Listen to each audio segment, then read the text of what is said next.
Hi there, it's Kate. Welcome to my kitchen. Today we're going to take some lovely basil. We have ample basil coming in from the garden, so we've snipped it, and in order to save it so that we can have fresh basil flavor during the winter time, I'm going to run it in a food processor with water, and then we're going to freeze it.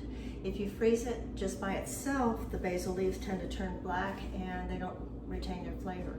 You can do this with just about any herb except cilantro. Cilantro, for some reason, does not maintain its flavor.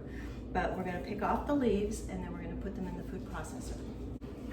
I have the basil leaves picked off of the stems and they're ready to go. I'm going to add a little bit of water. You can also use a tomato, a fresh tomato, in place of the water, but you do need some liquid. If you just pour them in the food processor like this, you're not going to get a slurry, which is what you want.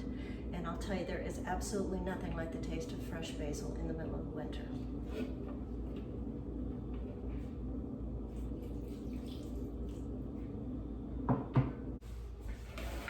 You can see I've just run it through the processor enough to get it into little tiny pieces in a slurry of water.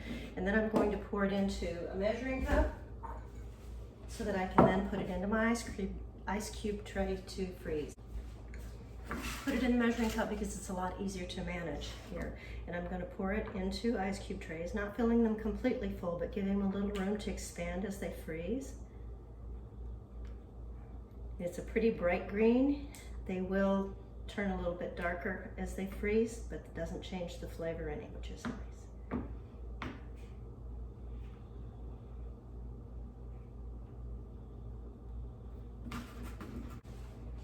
Once we have our ice cube tray filled, we'll pop it in the freezer and leave it there overnight.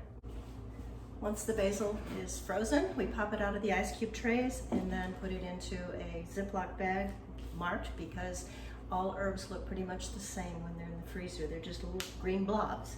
This can be done with basil, parsley, oregano, thyme, just about any of the herbs, but as I mentioned before, cilantro does not do it very well.